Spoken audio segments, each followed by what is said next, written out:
Hello children, आज की संस्कृत की क्लास में आप सभी का स्वागत है। आज हम चैप्टर 9 यानी नवमः पाठः जिसका अध्ययन करेंगे, जिसका शीर्षक है सः क अस्ति, वह कौन है। पाठ को स्टार्ट करने से पहले हम कुछ इसके शिक्षण बिंदुओं पर ध्यान देंगे। इस चैप्टर में हमारे कुछ शिक्षण बिंदु हैं, जैसे सर्वनाम क्रिया संबंध यानी सर्वनाम और उसकी क्रिया से संबंधित, अस धातु का प्रयोग किया गया है और प्रथम पुरुष का प्रयोग किया गया है। इस पूरे चैप्टर में छोटे छोटे वाक्य बनाए गए हैं संस्कृत में। अब कुछ हम ध्यान देने योग्य बातों पर ध्यान देंगे, जैसे संज्ञा के स्थान पर प्रयुक्त होने वाले शब्द सर्वनाम कहलाते हैं। जैसा कि आपको मैंने पहले बताया है कि सर्वनाम शब्दों का प्रयोग किया गया है उसकी क्रिया के साथ, तो सर्वनाम शब्दों का प्रयोग किया गया है। लेकिन सर्वनाम क्या होते हैं? संज्ञा के स्थान पर प्रयोग किए जाने वाले शब्द सर्वनाम कहलाते हैं। इसी तरीके से नंबर सेकंड है, क्रिया के लिए प्रयुक्त होने वाले शब्द धातु कहलाते हैं। क्रिया हमारी हिंदी होती है, हिंदी में हम क्रिया कहते हैं जो भी हम कार्य करते हैं, लेकिन संस्कृत में हमारी क्रिया को हम क्या कहते हैं? धातु। जैसे पढ़ना, पढ़ना हमारी क्रिया हो गई, लेकिन हमारी धातु क्या हुई? हमारी पठ धातु ही। इसके लिए हम पढ़ने के लिए कौन सी धातु का प्रयोग करेंगे? पठ धातु का प्रयोग करेंगे। नेक्स्ट है, सर्वनाम और क्रिया का वचन समान होता है। आया बात समझ में बच्चों? कि जैसे हमारे सर्वनाम शब्द है और उसकी क्रिया है, दोनों का हमारा वचन समान होगा। यानी अगर सर्वनाम हमारा एक वचन का है तो क्रिया भी हमारी एक वचन की ही होगी। नेक्स्ट है, सर्वनाम एक वचन में हो तो क्रिया का प्रयोग भी एक वचन में ही प्रयुक्त होगा। जैसे कि मैं आपको बता ही चुकी हूँ कि दोनों का वचन समान ही होता है। नेक्स्ट है अब हमारा प्रथम पुरुष में रूप किस प्रकार चलते हैं। अब देखिए हम प्रथम पुरुष में कैसे चलते हैं। जैसे सह, सह हमारा क्या है? मीन्स होता है वह, वह। अब हमने धातु कौन सी लगाई? पठ धातु लगाई, लेकिन अब हम इसकी क्रिया जो है हम इसके पीछे अति लगा देंगे, यानी पठती, यानी से के साथ हमारी अति क्रिया लग के धातु के साथ, तो हमारे पूरा वाक्य बन जाता है एक वचन का। इसी तरीके से नेक्स्ट है तौ, वे दो। तौ के साथ यानी द्विवचन के साथ पठ धातु के साथ अतः, अतः क्रिया लगी तो क्या बना? पठतः। धातु हमारी कोई भी हो सकती है, पढ़ना, लिखना, खेलना, कूदना, कुछ भी हम यूज़ कर सकते हैं। इसी तरीके से बहुवचन का है ते, वे सब, यानी बहुवचन में क्या होगा? पठ के साथ धातु के साथ अंति क्रिया लगी तो क्या बन गया? पठंती। इसी तरीके से लिखंती लग सकता है, क्रुदंती लगता है, तो कोई भी हम क्रिया, कोई भी हम धातु यूज़ कर सकते हैं, लेकिन हमारी क्रिया सेम ही रहती है।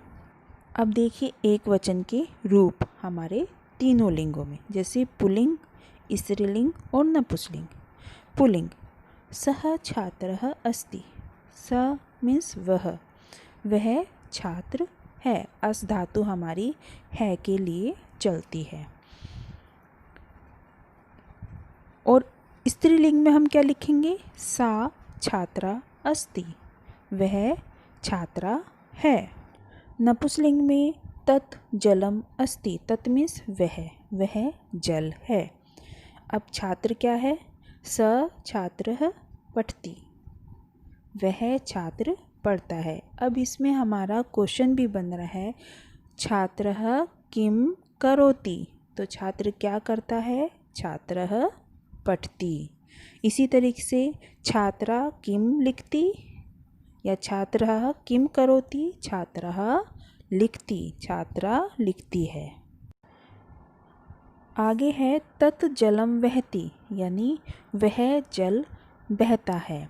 अब इसमें हमारी कौन कौन से सर्वनाम शब्द आए? हमारे सर्वनाम शब्द आए सह, वह, सा स्त्रीलिंग का, तत् नपुंसकलिंग का, और इनके साथ साथ हमारी क्रिया सेम। हमारे सर्वनाम शब्द चेंज हो जाते हैं, पुल्लिंग के अलग होते हैं, स्त्रीलिंग के अलग होते हैं और नपुंसकलिंग के अलग होते हैं, लेकिन हमारी क्रियाएं जो होती हैं वे तीनों लिंगों में समान चलती हैं। इसी तरीके से हमारे द्विवचन के रूप देखिए। पुल्लिंग के रूप हैं जैसे तौ, अश्वौ, स्थः। पहले मैं बता चुकी हूँ, तौ मीन्स वे दो घोड़े हैं। अस्ति का द्विवचन कैसे लिखा जाता है? स्तः। अत का बताया था ना मैंने। इसी तरीके से तौ अश्वौ धावते हैं, वे दोनों घोड़े दौड़ते हैं। अब स्त्रीलिंग में द्विवचन को हम कैसे लिखेंगे? ते नौके स्तः, वे दो नाव हैं। ते नौके चलते हैं, वे दोनों नाव चलती हैं। नपुंसकलिंग में भी ऐसे ही है। ते फले स्तः, वे दोनों फल हैं। ते फलः पततः, वे दोनों फल गिरते हैं। अब इसमें हमारे तौ, ते और ते, तौ पुल्लिंग का है, ते स्त्रीलिंग का है और ते ही नपुंसकलिंग का है। तो यानी हमारे सर्वनाम शब्दों का चेंज हो गया है, लेकिन हमारी क्रियाएं सभी में सेम हैं। क्रियाएं हमारी सेम है लेकिन धातुएं हमारी अलग चल रही हैं। जैसे धाव हो गया, लिख हो गया, चल हो गया, ये हमारी क्रियाएं होती हैं। अब हमारे बहुवचन के रूप देखिए। पुल्लिंग को कैसे लिखते हैं? ते बालकः सन्ति, वे सभी बालक हैं।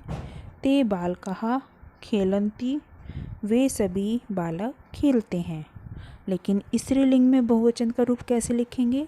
ताः बालिका सन्ति, वे सभी बालिका हैं। ता बालिका हसन्ति, वे सभी बालिकाएं हंसती हैं। नपुंसकलिंग में तानि कमलानि सन्ति, वे सभी कमल हैं। तानि कमलानि विकसन्ति, वे सभी कमल खिलते हैं। अब इसमें हमारे ते, ता, तानि, ये तीनों हमारे तीनों लिंगों के सर्वनाम शब्द बहुवचन के चेंज हुए, लेकिन हमारी क्रियाएं सेम हैं। सभी के बाद में अंति लगा हुआ है, चाहे हमारी धातु कोई भी हो। उसमें खेल आ सकता है, हंस आ सकता है और विक धातु आ सकता है, लेकिन लास्ट में अंति लग गया। अब ये हमारा कुछ अभ्यास कार्य है, देखिए ज़रा। जैसे माता अस्ति, माता है। अब हमने माता जो है हमारा स्त्रीलिंग का है, अब हमें इसे सर्वनाम शब्दों में चेंज करना है, यानी संज्ञा के स्थान पर हमें सर्वनाम शब्द लिखने हैं। तो माता हमारा स्त्रीलिंग है, अब स्त्रीलिंग में हमें वह को क्या लिखेंगे? सा अस्ति। इसी तरीके से पिता वदति, पिता हमारा पुल्लिंग का है, पुल्लिंग में हम वह को क्या कहते हैं? सह। तो हम पिता की जगह सर्वनाम शब्द का प्रयोग करेंगे, सह वदति। खगः कूजति, खग मीन्स पक्षी, पक्षी कूजता है। तो खग हमारा पुल्लिंग है, तो पुल्लिंग में सह कूजति, वह कूजता है। फलम पतति, यानी फल गिरता है। पत धातु हमारी गिरने के लिए चलती है। तो और फलम हमारा नपुंसकलिंग का है, नपुंसकलिंग में हमारा सर्वनाम शब्द है, वह को क्या कहते हैं? तत्। तो तत् पतति, वह गिरता है।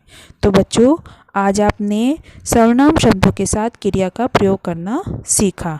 अब आप इसकी प्रैक्टिस कीजिए और संज्ञा शब्दों के स्थान पर सर्वनाम शब्दों का प्रयोग करते हुए छोटे छोटे वाक्य बनाने की कोशिश कीजिए या प्रैक्टिस कीजिए, अभ्यास कीजिए। Now thank you and take care बच्चों, बाय।